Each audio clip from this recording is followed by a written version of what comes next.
Hey everyone, welcome to another Blackfish member interview. Today we have with us Kelsey Birsa and Myra Clark and Lauren Carrera. Welcome, guys. Thank you. Hey, Hi. here. It's been so good getting everyone together through this online series that we're doing of interviews. And we're just chatting with everybody and asking a few questions. So first off, I just wanted you all to talk a little bit more about um, your experience with Blackfish, how long you guys have been members for, and what your experience has been like at the gallery.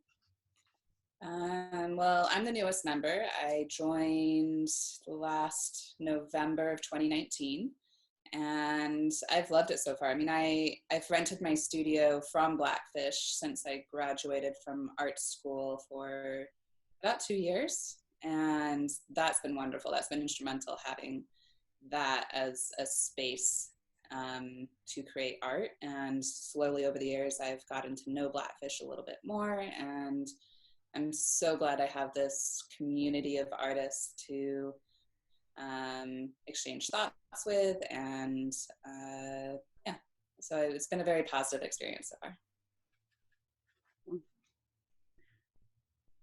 Okay, Lauren, I'll go next. Okay.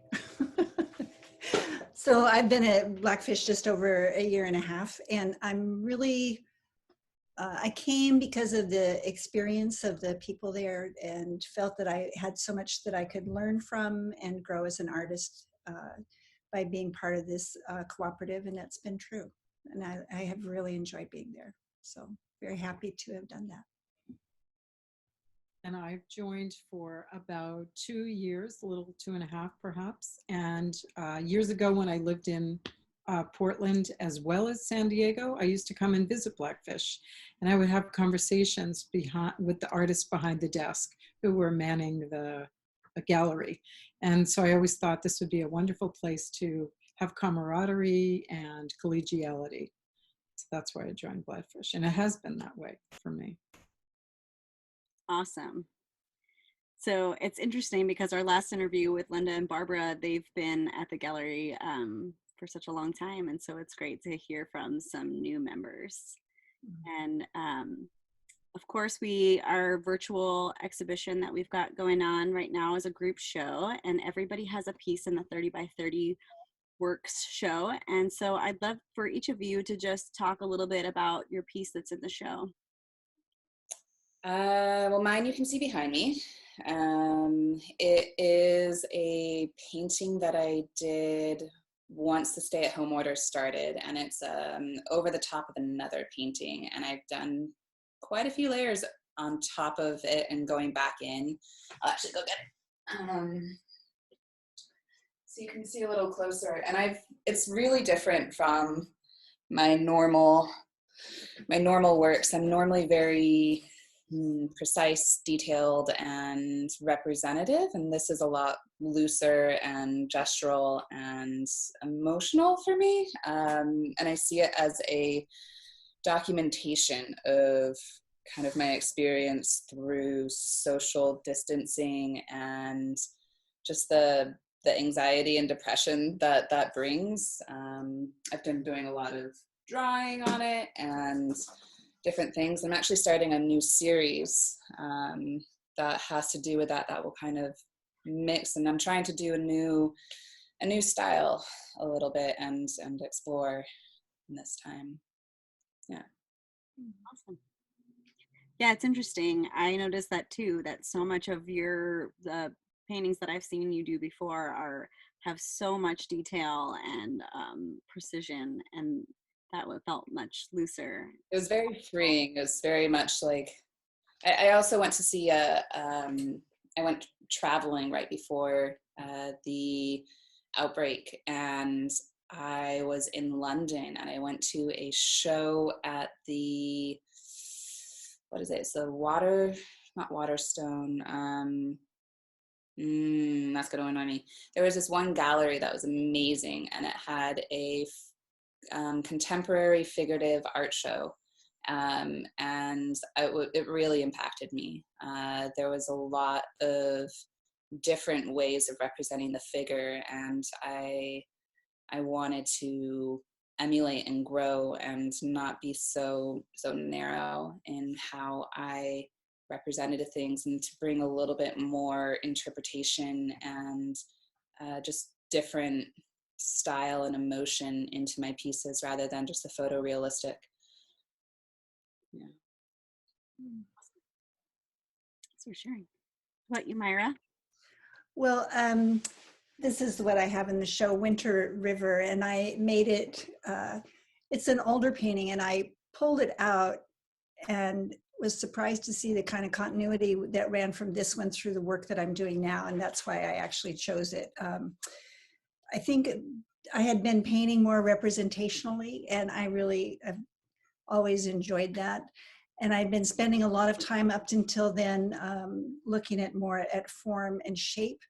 And this was probably the first time where I really focused on mark making as a way to put paint down on the surface, as opposed to thinking about other kinds of things. So the mark making on this was really critical, and really led me to some other things. I think I put these, you can't really see them, but there's these little ones up here that are just, as I continue to, they're like vocabulary pages. So I continue to look at marks and how they get made and the materials that are used, because basically everything you can make a mark with or is a mark.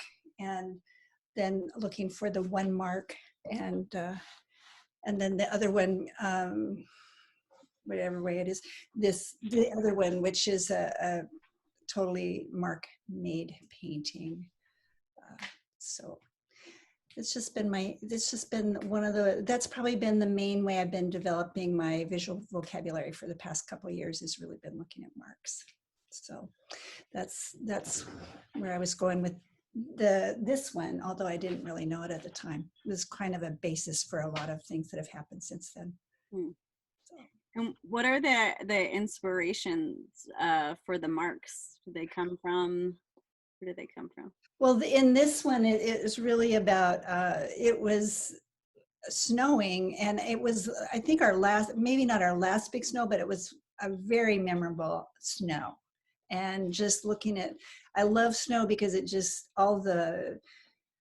because it shows the bones of the landscape. That's what you're seeing, is kind of like everything stripped down, stripped away, just seeing the essentials. And so that was where those marks were coming from. And so that, and I would say the other kinds of marks I'm doing really come out of the process of the moment and whatever's at hand. So that's where they come from. That's the inspiration, is, I guess, that's what I would say about inspiration for them. Okay. I love the way you mentioned it as like a vocabulary of marks. So it's kind of like you're creating a sentence or a statement or an essay with your painting, as you combine all of these different words in a visual way. Yeah, I think that's exactly right. It's about how do you make your sentence? Are you making it like with the color, with the shapes, with the form, with the marks? And I look at, we don't have to make this kind of brief, but I look at someone like Van Gogh's drawings and how he makes his marks, and they are essential to how that picture is made. And so I'm thinking a lot about that when I'm painting and drawing.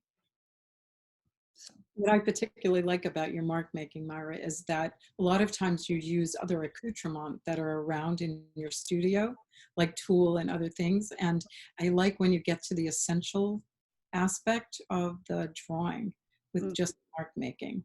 I think it's very essential. It's much the essence of mark making, like you're saying. You know, it is a vocabulary of a kind, and it's a really elemental version of the vocabulary, which I love in your work. Oh, thank you. Yeah. Lauren, you're next.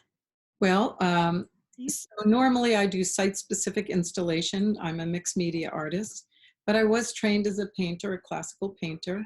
And every so often I go back to portraiture. When I hit a wall and I don't know where I'm going next, I go back to portraiture because I feel that, much like Kelsey's work, what we've spoken about in the past, it allows me to see again. It's see in a new way. I'm forced to see color in a new way. I'm forced to look at people in a new way. And so I tend to go back. And so what I encountered though in my portrait, so I'll show you one of a series called Postcards from the Saints. This is my photo of the month, the picture of the month. And it's an oil painting with cold wax. But what I found is that the difficulty, of course, is with portraiture and figurative painting is hands and feet. So in going kind of for inspiration for the hands, I went back to the saints. And there's a famous saint called Hildegard von Bingen, who was the founder of scientific works in the natural world in the 15th century, in the 16th century. And so I do a lot of working with the idea of the saints and archetypes, feminine archetypes, Jungian archetypes specifically. So that's what this whole series will be about. It's a brand new series that I'm working on.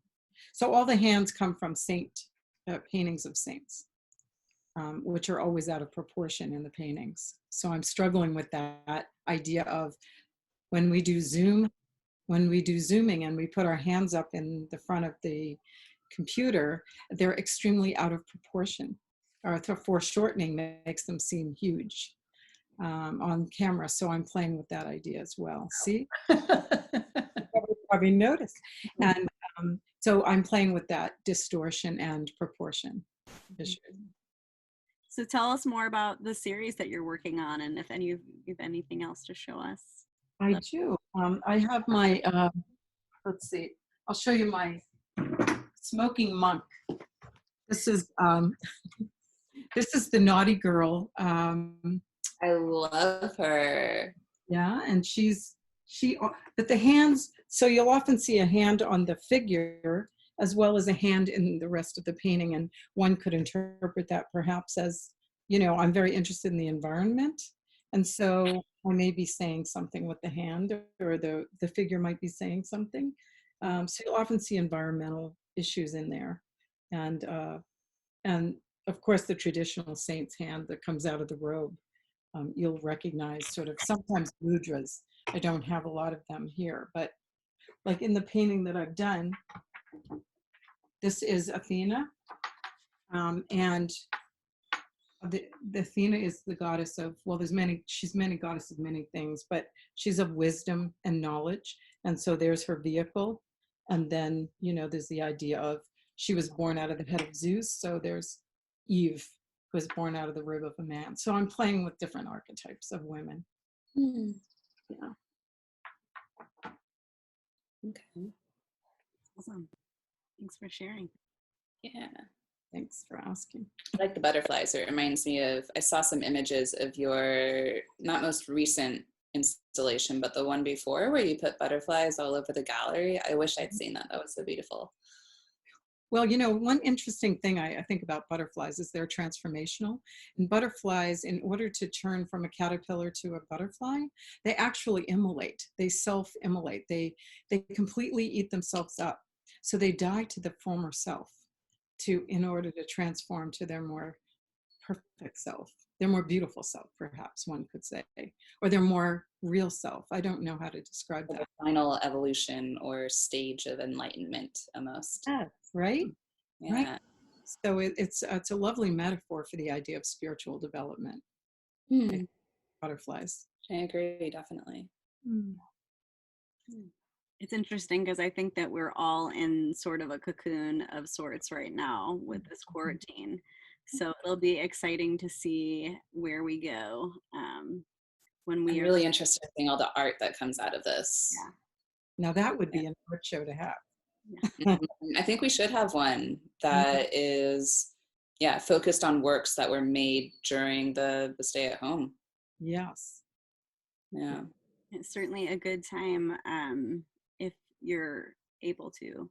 Yes, if you're able to. I moved some of my, I don't know, I don't feel quite comfortable going into the studio anymore.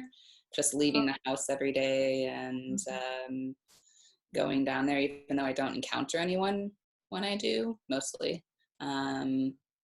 Yeah, so I moved a kind of partial studio to my room, but it's awkward working because, you know, paint splashes and setting things up and cleaning things up. And I definitely miss my studio. But yeah, I'm working on this one at the moment. It is by no means done.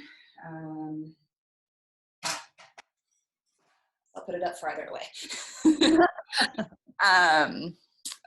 And it matches my shirt.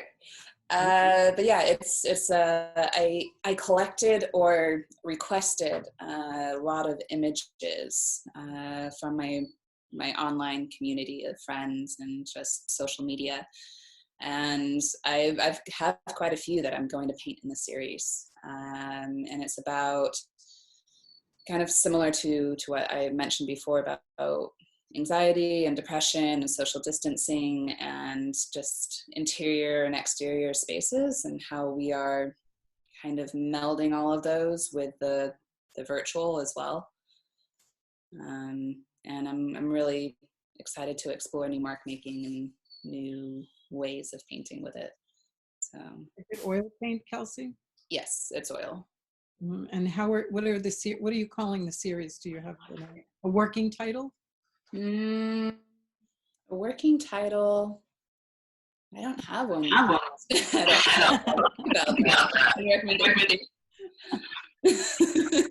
don't need one.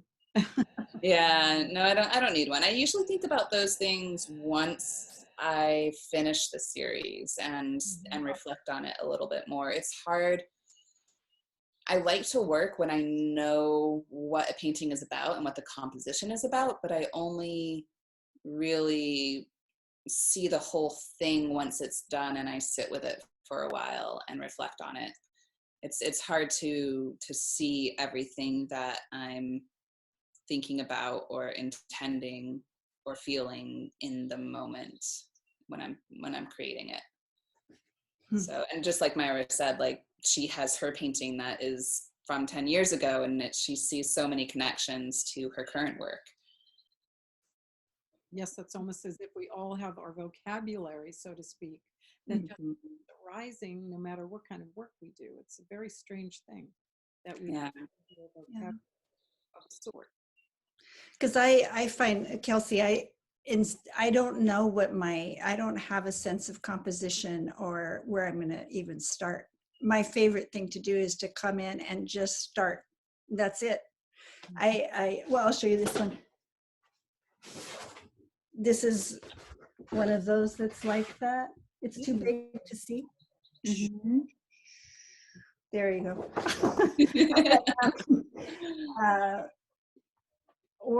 But there's other ones, but I just I feel like it's like, well, it's a challenge. I just challenge myself to do that. Start and see what happens and be willing to go with it. Yeah. So that's one way to do it. One way that I can work. So right. I do have some element of that, and I'm trying to let my paintings be more painting like with this new series. But I find when I have a structure or an idea or a plan that I'm following, I'm more free to do that in other ways. And I find and also because most of my works have been realistic and figurative, if I just start, then I'll often trip over myself as I get further into the painting. So there have been very few that have come out where I'm satisfied with them if I start in that way. I think it's another vocabulary piece. You know. Yeah. Yeah. But I mean, I do that on my iPad though, like in my sketchbook. That's where I'll work all of those kinks out, and that's where I'll just start. And once I do that, then I'll come to the final thing that I'm going to paint. and even like with this one, I've been taking in process images as I go along and then going back in and like rearranging things. But I like to do that digitally instead of physically. It's easier. And there's more creative freedom in that way. See, I'm wondering how you keep your painterliness when you're used to painting very specifically, very tightly. Mm. How do you keep this free new style without tightening it up at any point? I'm going to tighten up certain elements. I can show you. Okay. So for that one, for example, I don't know how well the screen will show on camera, but come on, open. Yeah, that's fine.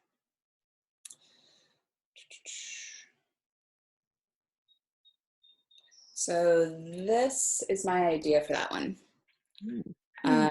The people and the hands and certain aspects of them are going to be more finished and detailed, and the environments and the impacts are going to be more painterly and loose. And I also really enjoy the drawing with the paint, and I'm going to continue that and outlining and things like that to just represent an object or a shape or an idea. And like Myra said, like continuing some other vocabulary mark making that I've had in other series, like masking off lines and doing negative spaces that I've done in some other ones. But the answer is I'm going to kind of do more of like a collage-y sense, where some of it will be very finished and then other parts will be more loose. And we'll see how they combine. Mm-hmm. That's a great way to do it, actually. Yeah. Thank you. Yeah, I'm excited about it. And that's why I do love my iPad as a tool, because I can create all of these different layers in it. I don't know if you can see that one. Let's see. So, for example, that, or creating just different overlays and see and play around with it. Yeah. I go. It's a wonderful tool. I don't know how I did my compositions before. What is that tool? What do you call that? So I have an iPad Pro and I use a pencil, which is essential for it. And I use an app called Procreate. It is, you can create a really varied range of images. You can do something that's practically like a oil painting. You can do something watercolor. You can do more like vector, more like computer type images. So it's really like a touch screen version of Photoshop and Illustrator, but very intuitive. Yeah. Lauren, how about you talk to us about your process? You've got a lot of different elements and a big vocabulary. In some of your paintings, there's lots of details and figurative. So tell us a little bit more about. So that's, okay, so here you can see, I do different kinds of work. So I'm going to show you from afar. I don't know if you can see. I do all kinds of work, like botanical. Most of my ideas are drawn from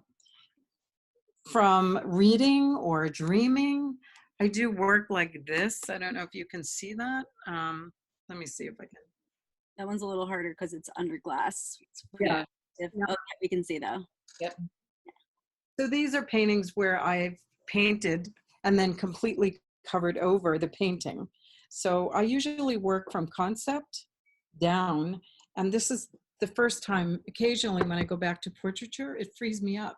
I don't work from concept generally, although I have a little concept going here. I tend to work just from what attracts me.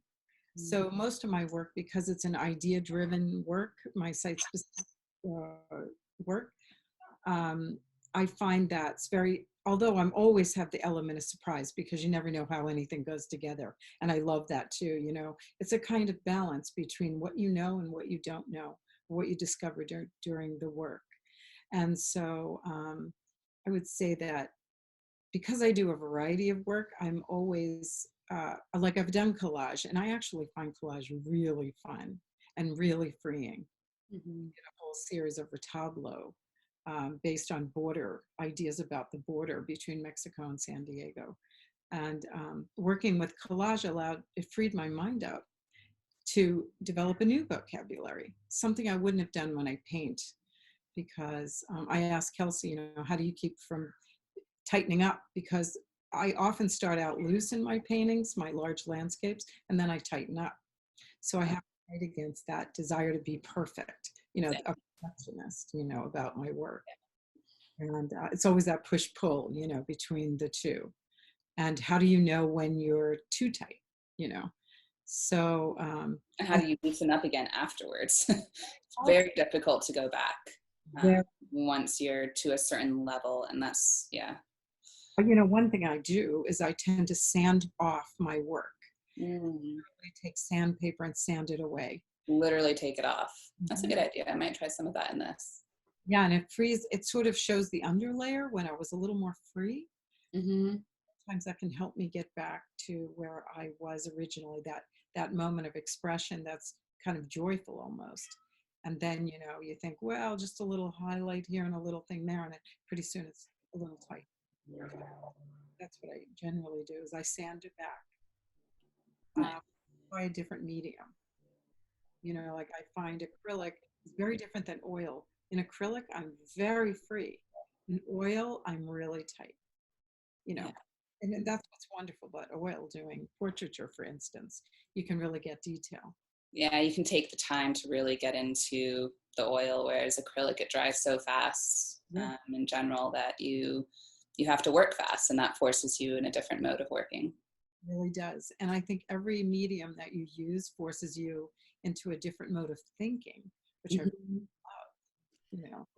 I think that's really interesting. I know that we're probably just going on and on, because the thing about the pandemic is I've totally been able to purge my studio, which is awesome. And now on the back patio, I've got like 4 feet deep of surfaces that I've totally gotten out of here. But it has let me, my studio's divided up into spaces, and depending on for different kinds of things that I'm doing, but it's also about spaces where you could call it different thinking spaces, because different ways of thinking visually. Is it painting, or is it working on an installation piece, or drawing? And so it's different visual thinking stations, in a sense. How am I thinking about this visually? And I just thought that was interesting. So when you talk about thinking differently, that just kind of sparked that in me. About that has a lot of meaning for me right now. Well, Myra, you also do installation work. So how do you kind of go back and forth, or does your drawing inform your installation, or vice versa? All I'm thinking about is, Kelsey, you're gonna have a lot of fun editing this. Like, oh.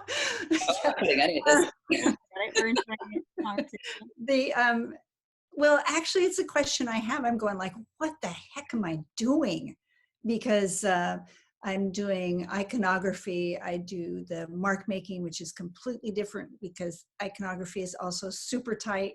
And then because I'm using gesso and handmade gesso, handmade tempera, all this kind of very ancient kind of material stuff. And then I'm doing painting and using ink and acrylic. And then I'm making installations. And right now I'm making 6 pillars that are based on Greek Ionic pillars. I mean, so what, I'm just asking myself, what the heck are you doing? Only I'm not using the word heck, right? Because it's like, shouldn't I be settling down? I'm going, when are you settling down, Myra? And I'm thinking, well, maybe that's just not even a relevant question. Because I look at other artists who are using many different kinds of media. Or I look at the people that I have looked up to in the past, like Matisse, or he did bronze sculptures, and people who or like what's his name? You know who I mean, Lauren, the drawer guy. He did drawing, photography, and sculpture, but he's really known for his drawings. And I didn't know he did those other things, but he does. Here he did. And so I'm thinking, well, maybe I don't have to have just one thing. I don't think you do. I mean, and also you can, for me, I think it's really interesting to flip the question of, rather than like the material informing your thinking, what I'm trying to do with this series is like the thinking informing the material and the how, if that makes sense. I want them to be a little bit more like, because I'm thinking like this, I'm going to paint it like that.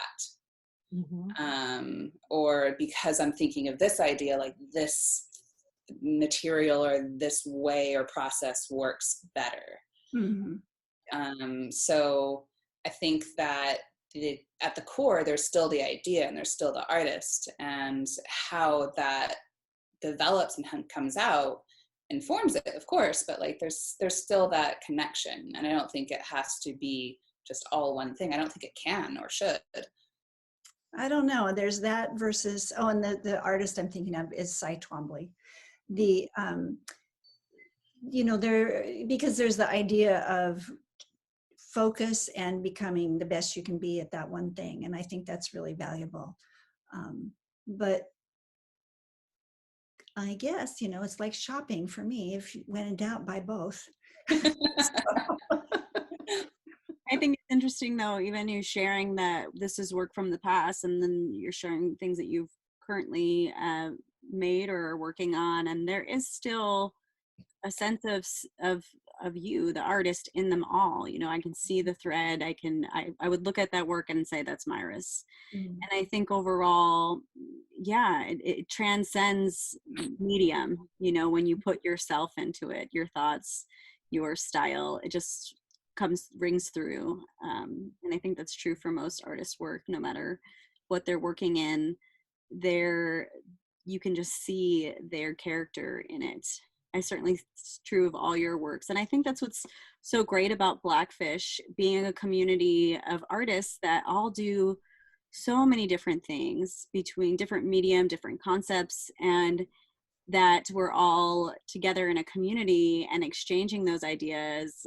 Even just today, it's just a little sneak peek into what goes on behind the scenes at Blackfish. It's great to see the ideas exchanged and the feedback given, and it really is such a great place. I think about all the great art movements, times that there were groups of artists that worked together and influenced each other. And so it's such a great reminder to us that we also don't make work in a vacuum, and that we do have so much influence from those around us, from the world at large. So many of you have talked about shifting focus in this time during quarantine, trying new things, and I think it's great. So kudos to you for all that, and thank you so much for sharing today a little bit of what you're working on and yourselves. And it's good to see all your lovely faces. So good to see you as well. Good to see you, Kristen. Yeah. All right, take care. All right. Bye. Bye.